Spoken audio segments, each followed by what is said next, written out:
The morning sun cast long shadows across the twisted metal and scorched concrete of Pearl Harbor as Lieutenant Commander Joseph Rochefort hunched over his desk, surrounded by towers of intercepted Japanese messages. It was late April 1942, and the cryptanalyst hadn't seen his family in weeks. His uniform was wrinkled, his eyes bloodshot, but his mind was sharper than ever. Something big was coming. He could feel it in the patterns of enemy communications, in the increased radio traffic that flowed through Station Hypo like a river threatening to burst its banks. Outside his windowless office in the basement of the 14th Naval District Administration building, the Pacific Fleet was a shadow of its former self. 4 battleships lay on the harbour bottom. Hundreds of aircraft had been destroyed. More than 2,000 Americans had died on that infamous December morning. The Japanese had struck with precision and overwhelming force, leaving America's Pacific defences in ruins. But Rochefort knew something the Japanese didn't. The Americans weren't beaten. They were learning, adapting, and preparing to strike back. "Sir, another intercept from the Japanese Fourth Fleet," said one of his cryptanalysts, placing a freshly decoded message on Rochefort's cluttered desk. The young officer's face showed the strain of endless hours spent wrestling with the enemy's naval code. "They're requesting additional supplies for something called Operation MI. Rochefort's tired eyes suddenly blazed with intensity. For weeks, his team had been tracking fragments of a massive Japanese operation. The enemy was planning something that would dwarf even Pearl Harbor. But where? When? The coded designation AF appeared repeatedly in the intercepts, taunting them with its mystery. If they could crack this puzzle, they might turn the tide of the entire war. Admiral Chester Nimitz stood at the window of his headquarters, gazing out at the salvage crews still working to raise the sunken battleships. The white-haired Texan had taken command of the Pacific Fleet at its darkest hour, inheriting a demoralized force and an enemy that seemed unstoppable. Behind him, his intelligence officer, Commander Edwin Layton, cleared his throat nervously. "Admiral, Rochefort's team believes they've identified a pattern in the Japanese communications," Layton reported. "Something major is being planned for early June. The scale suggests it's their largest operation since the war began." Nimitz turned from the window, his ice-blue eyes focused intently on Layton. The Admiral had learned to trust his intelligence officers, even when their conclusions seemed impossible. Unlike many senior commanders who dismissed code-breaking as unreliable guesswork, Nimitz understood that information was the most powerful weapon in modern warfare. "How certain are they?" Nimitz asked, his voice carrying the weight of command. Every decision he made could mean life or death for thousands of sailors and marines. "Rochefort stakes his career on it, sir," Layton replied without hesitation. "He believes the target is somewhere in the Central Pacific. His team is working around the clock to pinpoint the exact location." The Admiral nodded slowly. If Rochefort was right, this could be the opportunity they desperately needed. The Japanese had been advancing across the Pacific like a tidal wave, capturing island after island, building an empire that stretched from the home islands to the shores of Australia. But every empire had its limits, and perhaps the enemy was finally overreaching. Down in the cryptanalysis center, Rochefort's team worked with feverish intensity. The basement room was thick with cigarette smoke and the smell of stale coffee. Banks of IBM tabulating machines clattered endlessly, sorting through thousands of code groups. Men and women in rumpled uniforms pored over worksheets, searching for patterns in the seemingly random characters. "I've got something," announced Lieutenant Commander Wesley Ham Wright, one of Rochefort's top cryptanalysts. "The Japanese keep referencing water desalination equipment for AF. Why would they need special water supplies for a major naval base?" Rochefort felt the pieces clicking into place. A location that would need additional water supplies, somewhere strategically important enough to warrant a massive operation.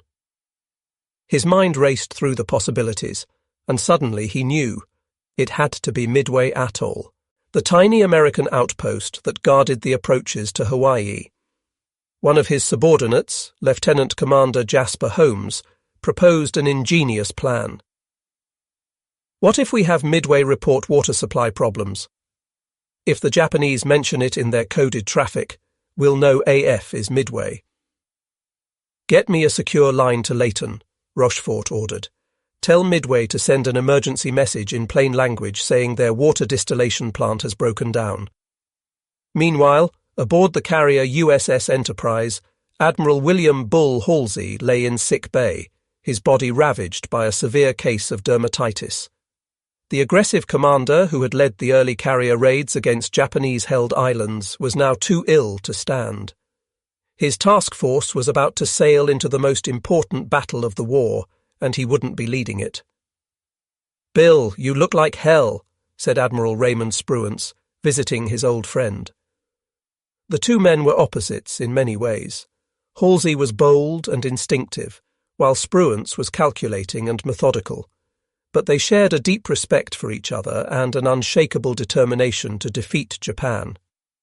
"Ray, I'm giving you my command," Halsey said weakly. "Take my boys and hit those bastards hard. They trust you, and so do I." Spruance nodded solemnly. He had never led carriers in combat before, but he understood the principles of naval warfare better than almost anyone. More importantly, he knew how to listen to his subordinates and make decisions based on facts rather than emotion. These qualities would soon be tested in ways no one could imagine. On Midway itself, Marine Colonel Harold Shannon inspected his ragtag collection of aircraft. The tiny Atoll's air group was a mixed bag of obsolete Brewster Buffalo fighters, already proven inferior to the Japanese Zero, alongside a handful of newer Wildcat fighters and various bombers. His pilots were mostly green, fresh from training with little combat experience. "Colonel, are we really expected to stop the Japanese Navy with these?" asked Major Lofton Henderson, gesturing at the lined-up Buffaloes. The Marine aviator knew the reputation of these planes, nicknamed flying coffins by their pilots. "We'll stop them or die trying," Shannon replied grimly. "Every minute we can delay them gives the Navy a better chance to hit their carriers. That's our job, Major. Buy time with everything we've got." Back at Pearl Harbor, confirmation came through that electrified Rochefort's team. Japanese intelligence had reported in their coded messages that AF was experiencing water shortages. The target was definitely Midway. Armed with this crucial intelligence, Nimitz called his senior commanders to an urgent meeting. "Gentlemen, we know where they're going and approximately when," Nimitz announced to the assembled officers. "The Japanese are sending at least 4 carriers to attack Midway in early June. This is our chance to ambush them." Captain Miles Browning, Halsey's chief of staff who would now serve under Spruance, studied the intelligence reports. "Sir, our pilots are reporting at least 6 Japanese carriers operational.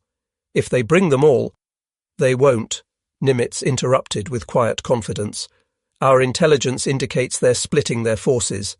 2 carriers are heading for the Aleutians as a diversion. That leaves 4 for Midway, and we'll be waiting with 3.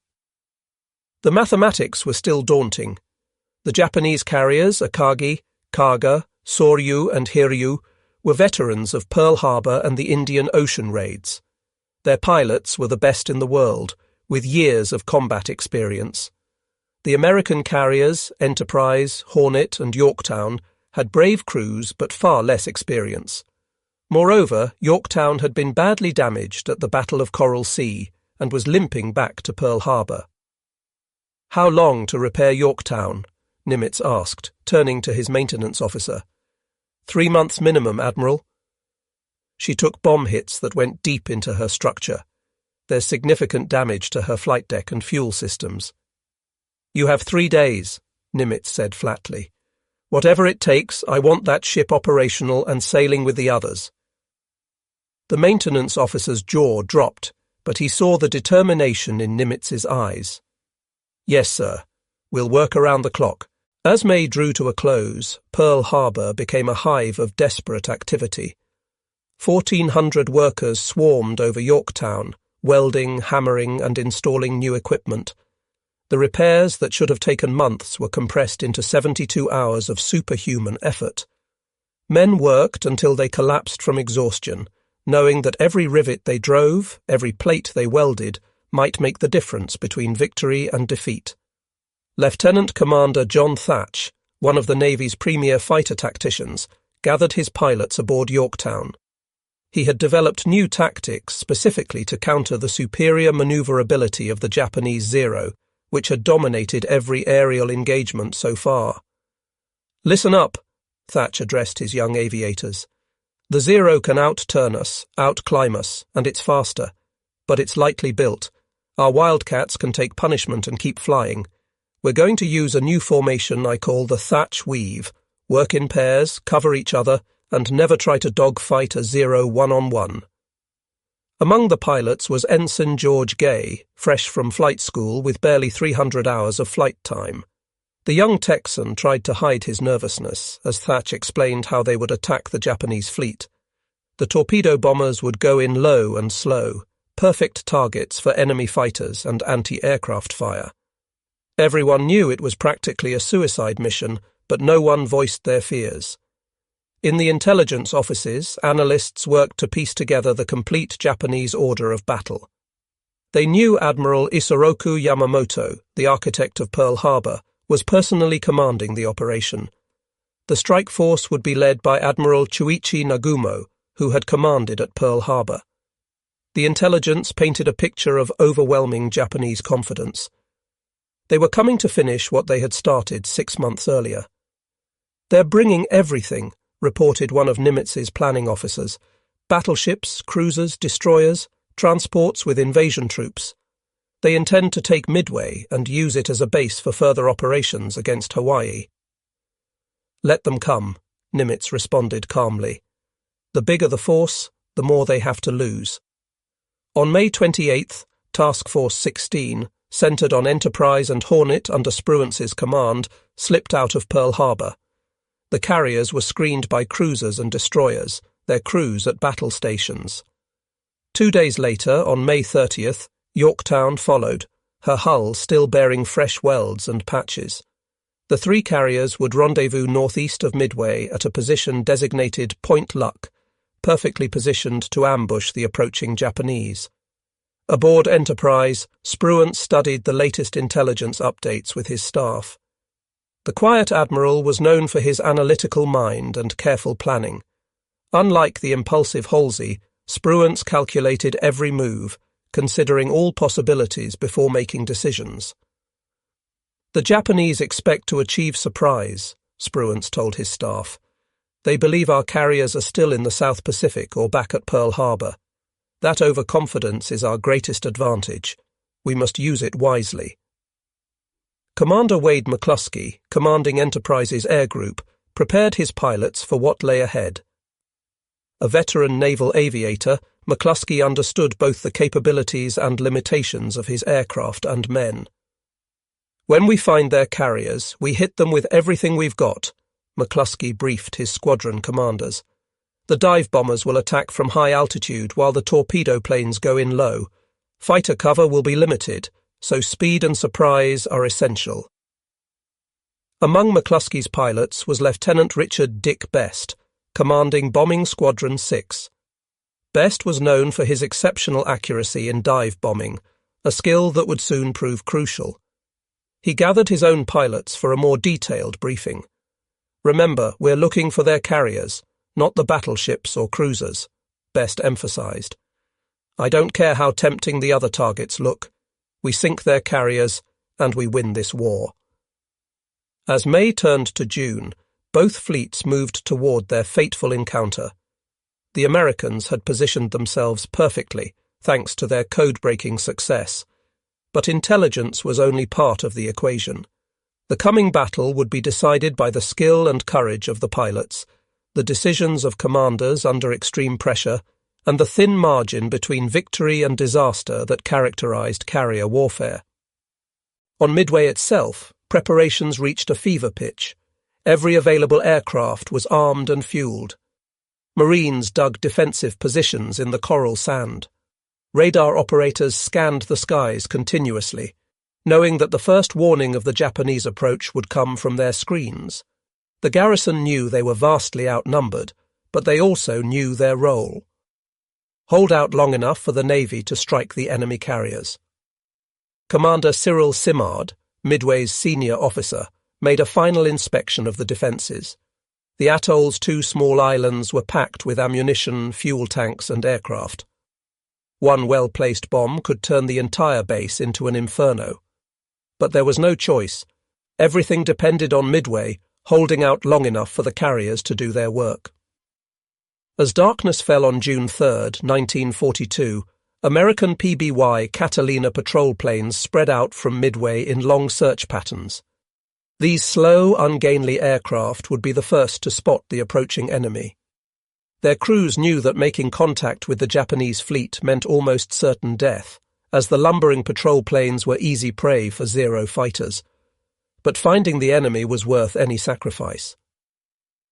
At 0900 on June 3rd, Ensign Jack Reed, piloting a PBY, spotted ships on the horizon. "Sighted main body," he radioed. "Bearing 262, distance 700 miles. The Japanese invasion force had been found, but the carriers remained hidden. That afternoon, 9 B-17s from Midway attacked the invasion convoy but scored no hits. 4 PBYs equipped with torpedoes attempted a night attack, claiming 1 hit. While these attacks caused no significant damage, they alerted the Japanese that the Americans knew they were coming.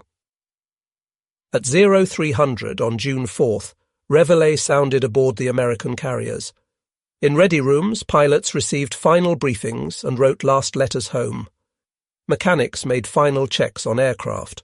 Ordnance crews loaded bombs and torpedoes. 3 carriers with barely 230 aircraft were about to take on the pride of the Japanese Navy. The odds were steep, but the Americans had advantages. They knew the enemy was coming, they knew where to find them, and they had commanders willing to take calculated risks. Admiral Frank Jack Fletcher, in overall command aboard Yorktown, made the decision that would govern American tactics for the coming battle. Rather than keeping his carriers together for mutual protection, he would operate them separately, reducing the risk of all 3 being caught together. It was a gamble, but the entire operation was a gamble on a massive scale. As dawn approached on June 4, 1942, the stage was set for one of the most decisive battles in naval history. The Japanese came in supreme confidence, expecting to catch the Americans by surprise. Instead, they were sailing into a carefully prepared trap. The U.S. Navy, battered but not broken at Pearl Harbor, was about to demonstrate that American determination and ingenuity could overcome even the most daunting odds. At 0430 hours on June 4th, the pre-dawn darkness over Midway was shattered by the roar of aircraft engines. Lieutenant Commander Joichi Tomonaga led 108 Japanese aircraft from the 4 carriers toward their target. The attack force included 36 torpedo bombers carrying conventional bombs for ground attack, 36 dive bombers, and 36 Zero fighters for escort. As they formed up in the darkness, not one of the Japanese aviators suspected that American carriers lurked nearby, waiting. On Midway, radar operators detected the incoming strike at 0552. Many planes bearing 320 degrees, distance 93 miles, the operator reported, his voice steady despite his racing heart. Air raid sirens wailed across the tiny atoll. Marines ran to their battle stations while pilots sprinted to their aircraft. Every flyable plane on Midway had to get airborne immediately or risk destruction on the ground. Major Lofton Henderson led Marine Scout Bombing Squadron 241 into the dawn sky, including his obsolete Buffalo fighters, knowing they were heading into a massacre. The Buffalo was slower, less maneuverable, and more lightly armed than the Zero. But Henderson's Marines had absolute determination to protect their base at any cost. "Enemy fighters, 12 o'clock high." The radio crackled with warnings as the Marines met the incoming strike force head-on. The Zeros pounced on the American fighters like hawks among pigeons. Within minutes, the sky was filled with burning American planes spiraling toward the ocean. Henderson's aircraft was among those shot down as he led his squadron's dive bombers in their attack. But the Marine sacrifice wasn't in vain. Their attack disrupted the Japanese formation and forced the bombers to take evasive action. More importantly, it bought precious time for Midway's bomber force to clear the island and head for the Japanese fleet, whose position had been reported by searching PBY patrol planes.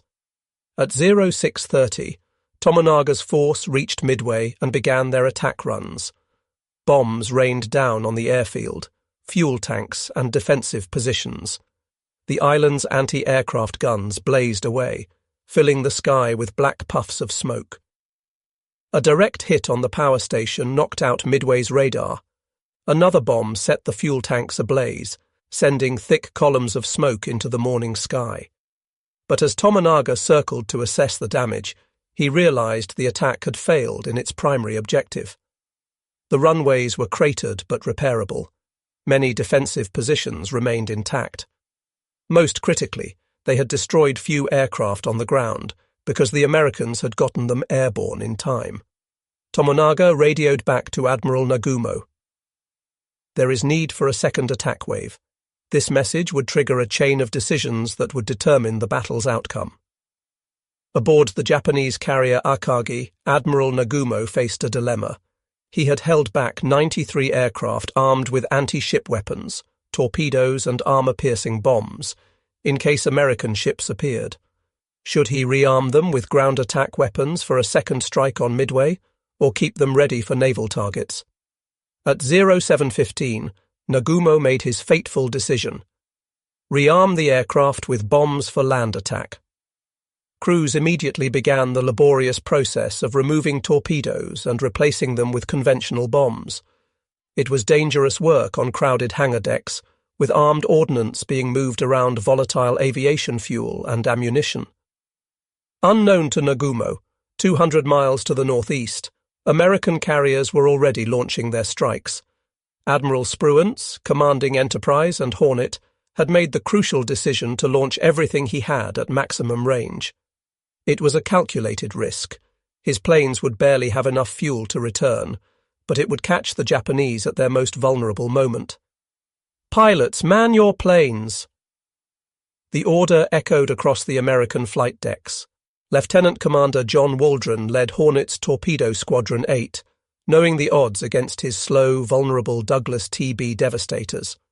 In his ready-room briefing, he had been brutally honest with his men. "If we run out of gas, we'll ditch together. If only one of us makes it through, he'll hit a carrier. May God be with us all." Among Waldron's pilots was Ensign George Gay, the young Texan who would soon become the sole survivor of his squadron. As Gay climbed into his Devastator, he checked his rear gunner's position. Radio man Bob Huntington gave him a thumbs up, trying to mask his own fear with bravado. By 800, the American strike was airborne, but scattered. The different squadrons became separated in the clouds, each group proceeding independently toward the estimated Japanese position. This lack of coordination would prove both a weakness and, paradoxically, a strength in the coming engagement. Meanwhile, Nagumo's problems were multiplying. At 0728, a scout plane from the cruiser Tone finally reported 10 enemy surface ships bearing 10 degrees, distance 240 miles from Midway, course 150 degrees, speed 20 knots. The pilot hadn't identified ship types, a crucial oversight that left Nagumo uncertain whether he faced carriers or merely a surface force. "Suspend rearming operations," Nagumo ordered. But confusion reigned on the Japanese hangar decks. Some aircraft were fully rearmed, others were half-converted, and ordnance was scattered everywhere in the rush to complete the changeover. The delay would prove fatal. At 0820, the Tone Scout plane sent another report that chilled Nagumo's blood. "Enemy ships are accompanied by what appears to be a carrier." The Americans had carriers at sea, and his own aircraft were in chaos, caught between configurations. Worse, his first strike wave was returning from Midway, low on fuel and needing to land immediately. The first American attacks came from Midway-based aircraft, Marine dive bombers, and Army B-17s attacking from high altitude. These uncoordinated attacks scored no hits, and the Japanese carriers easily evaded the falling bombs. Zero fighters slaughtered the Marine planes, but each failed attack forced the Japanese carriers to maneuver, delaying flight operations. At 0920, Lieutenant Commander John Waldron spotted the Japanese fleet through breaks in the clouds. His torpedo squadron was alone, having become separated from the fighters and dive bombers. Waldron knew attacking without fighter cover was suicide, but he also knew this might be their only chance. "Attack immediately," Waldron ordered, leading his 15 devastators down toward the Japanese carriers. The Zeros were waiting. As the slow torpedo bombers lumbered toward their targets at wave-top height, the Japanese fighters attacked ferociously.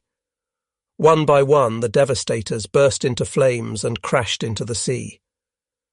Ensign Gay watched in horror as his squadron mates died around him. Waldron's plane was hit and cartwheeled into the ocean. Others exploded in mid-air or broke apart under the concentrated fire. Gay pressed on, his gunner Huntington firing desperately at the swarming Zeros until he was killed by a burst of cannon fire. Gay released his torpedo at the carrier Soryu, then flew directly over the ship so low he could see the faces of Japanese sailors. Moments later, his plane was riddled with bullets and crashed into the sea. Wounded but alive, Gay inflated his life jacket and hid under a floating seat cushion, becoming an unwilling spectator to the battle's climax. Torpedo Squadron 8 had been annihilated. All 15 devastators were shot down. Of 30 men, only George Gay survived. Their torpedoes, plagued by technical problems, either missed or failed to explode. But their sacrifice had not been in vain. The attack had pulled the Japanese fighter cover down to sea level, leaving the high altitudes undefended. More American torpedo squadrons arrived and met similar fates. Enterprise's Torpedo Squadron 6 lost 10 of 14 aircraft. Yorktown's Torpedo Squadron 3 lost 10 of 12. The obsolete devastators and their defective torpedoes seemed to validate Japanese confidence in their superiority. But the repeated attacks were forcing constant evasive maneuvers, preventing Nagumo from launching or recovering aircraft. By 1020, the Japanese carriers were in chaos. Returning aircraft from the Midway strike circled overhead, desperately low on fuel. The flight decks were crammed with aircraft being refueled and rearmed. Bombs and torpedoes were scattered on the hangar decks. Fire safety procedures were being ignored in the rush to prepare a strike against the American carriers. It was at this moment of maximum vulnerability that Commander Wade McClusky arrived overhead with 33 dive bombers from Enterprise. McClusky had led his squadrons on an exhausting search, flying beyond the point where fuel reserves allowed safe return. Just as he was about to turn back, he spotted a Japanese destroyer racing northeast. Correctly guessing it was heading to rejoin the main force, McClusky followed its course. At 10:22, McClusky's perseverance was rewarded. Through breaks in the clouds, he saw the Japanese carriers spread out below, their flight decks packed with aircraft. No Zeros challenged him at altitude. They were all at sea level, finishing off the last torpedo bombers.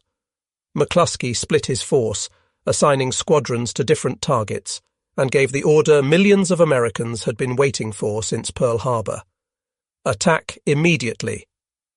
Lieutenant Dick Best led his squadron toward Akagi, Nagumo's flagship. As he pushed over into his dive, Best kept his eye on the growing shape of the carrier. At 2,500 feet, he released his 1,000-pound bomb and pulled out sharply. Behind him, his wingmen followed in precise sequence. Most bombs missed. The pilots were exhausted and diving through anti-aircraft fire, but Best's bomb was perfectly placed.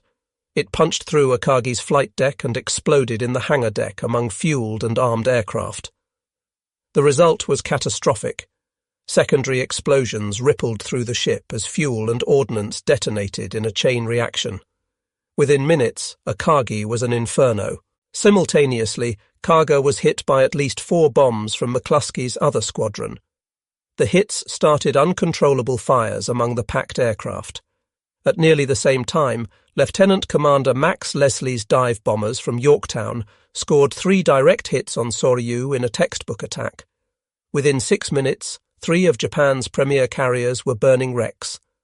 From his hiding place in the water, Ensign Gay watched the Japanese carriers explode. The ships that had seemed so invincible moments before were now funeral pyres. He could see Japanese sailors abandoning ship, leaping into the oil-covered ocean to escape the flames. The bodies of his squadron mates floated nearby, but their sacrifice had made this moment possible. Admiral Nagumo, forced to transfer his flag from the burning Akagi to a cruiser, was in shock. 3/4 of his striking power had been eliminated in minutes. Akagi, Kaga and Soryu were finished. Only Hiryu remained operational, racing northwest to escape while launching a counterstrike. The Japanese Navy's aura of invincibility, built through 6 months of victories, had been shattered. But the battle wasn't over. Hiryu's counterstrike found Yorktown early that afternoon. Despite determined defense by fighters and anti-aircraft fire, Japanese dive bombers scored 3 hits that left the American carrier burning and listing.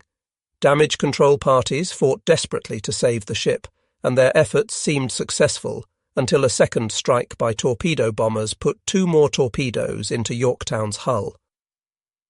Admiral Fletcher transferred to a cruiser, passing tactical command to Spruance. Yorktown's crew abandoned ship, but the tough carrier refused to sink.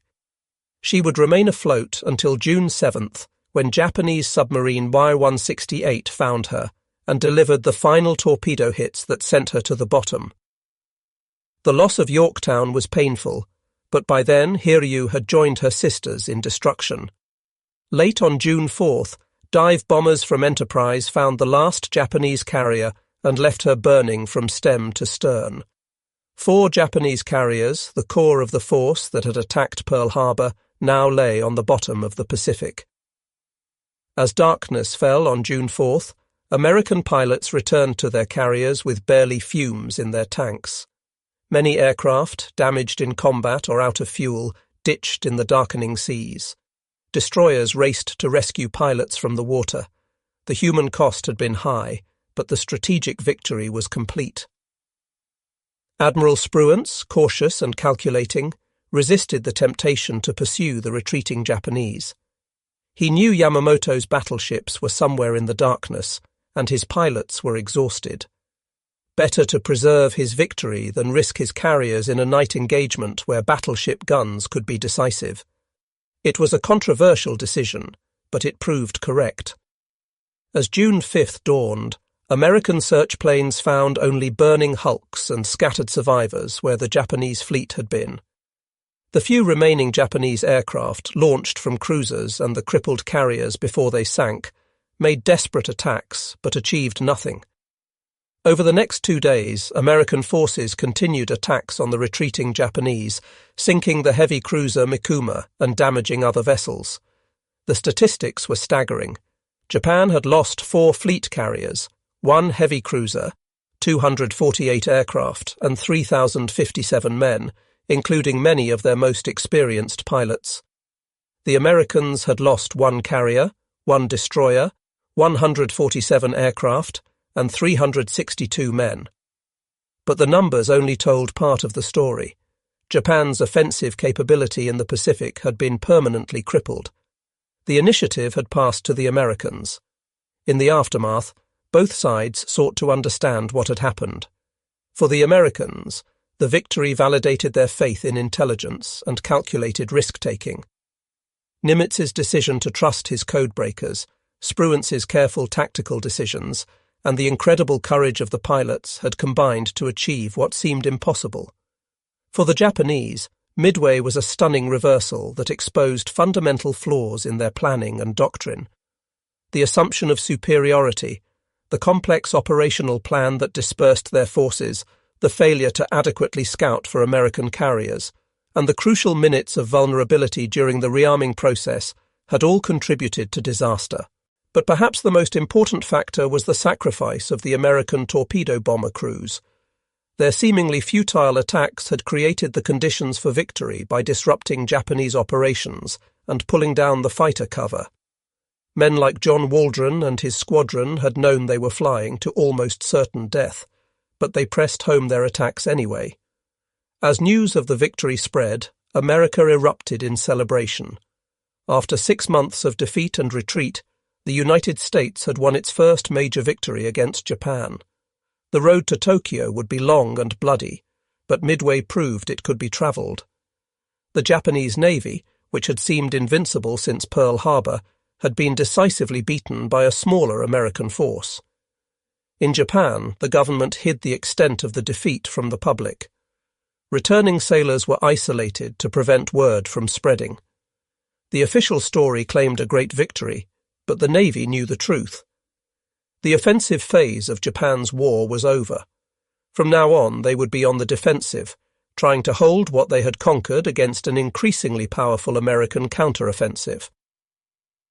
The Battle of Midway became a turning point not just in the Pacific War, but in world history. It demonstrated that intelligence, properly used, could overcome numerical disadvantage. It showed that courage and sacrifice, even in apparent failure, could create opportunities for victory. Most importantly, it proved that the United States had the will and capability to defeat even the most formidable enemy.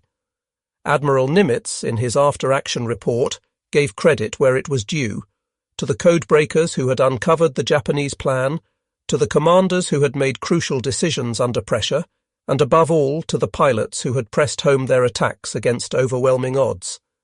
But he also recognized the role of chance in war. Had the American dive bombers arrived 5 minutes later, after the Japanese had launched their strikes, the outcome might have been very different. The Japanese Navy would never recover from Midway.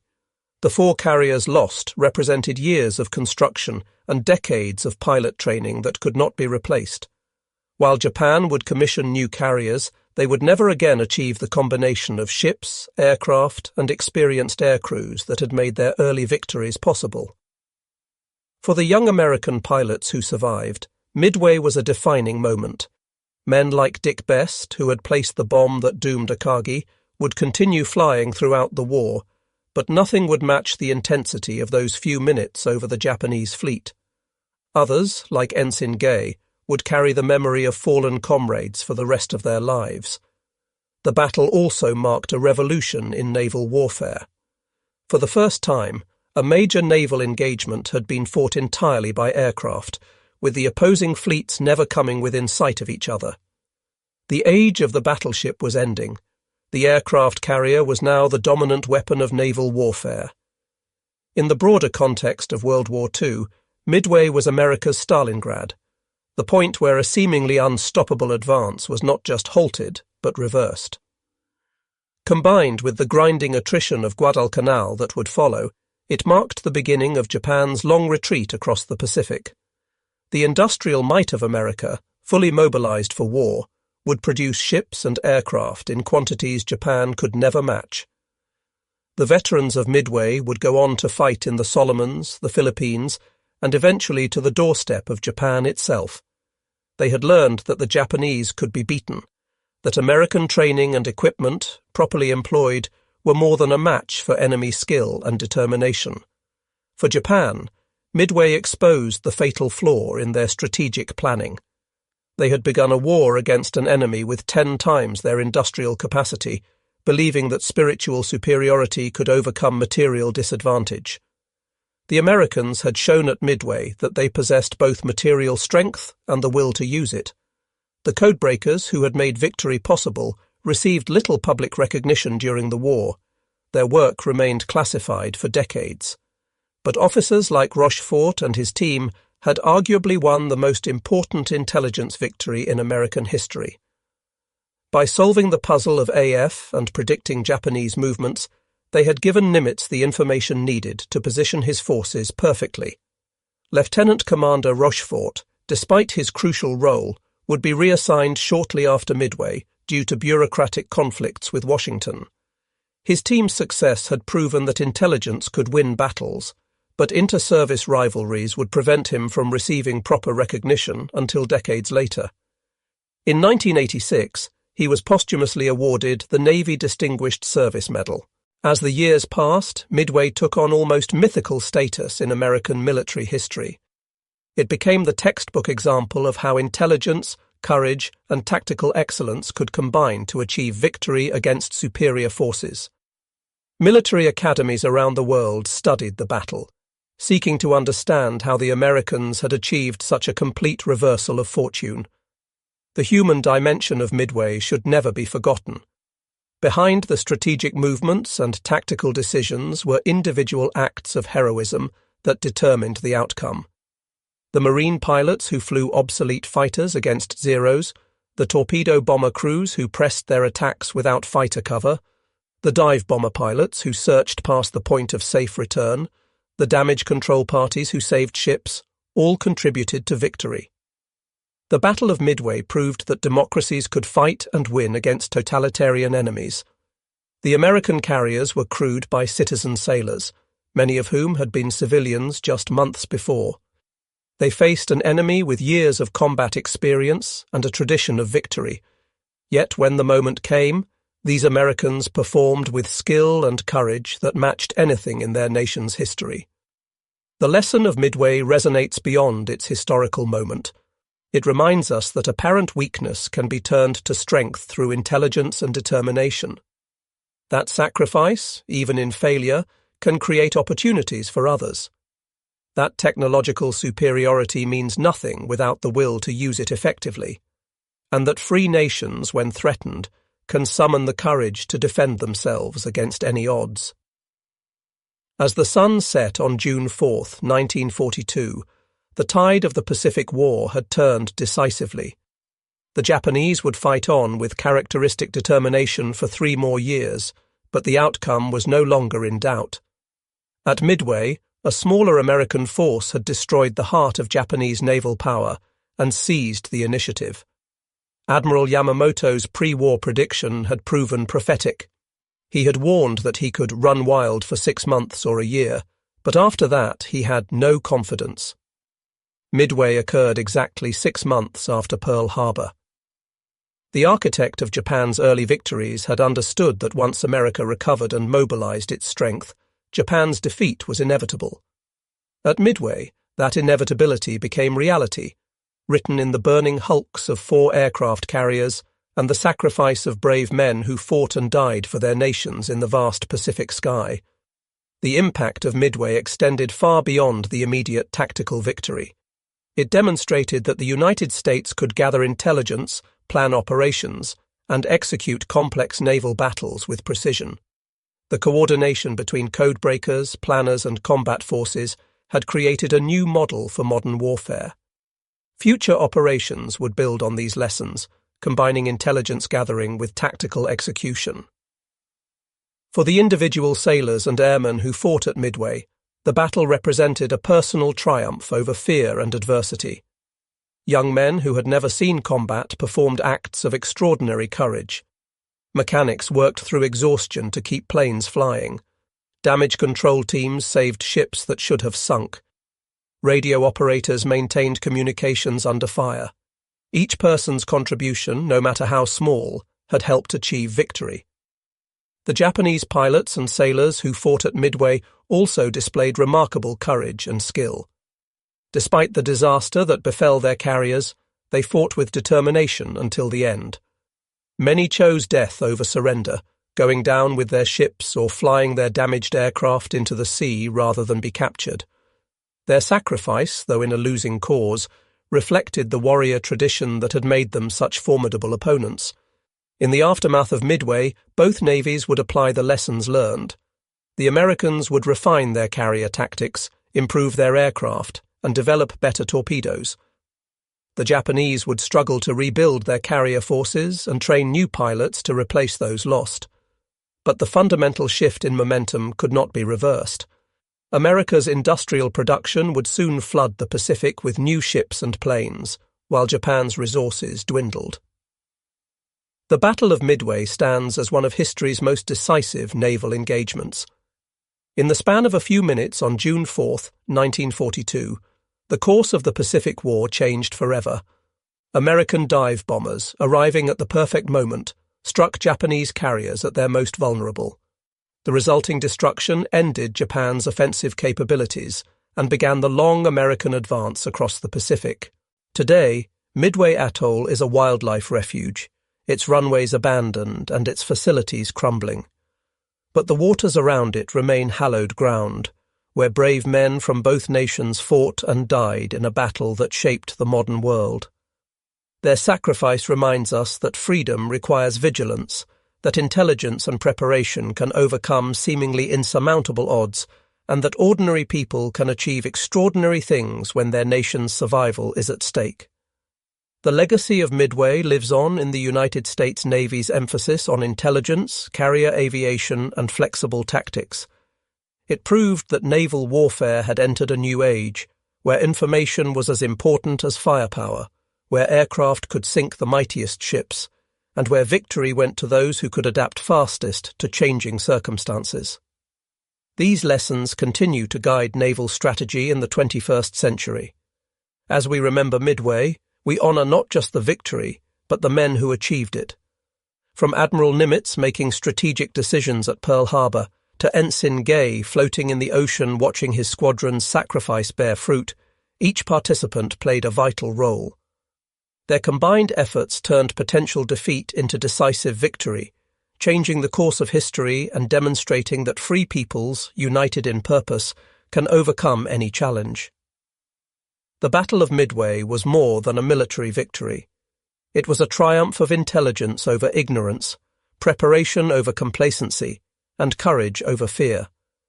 It showed that America had the will and ability to fight a global war and win. Most importantly, it proved that the values of democracy and freedom, defended by brave men and women, could prevail against tyranny and aggression. That lesson, learned in the waters around a tiny Pacific atoll, remains as relevant today as it was on that fateful June morning in 1942.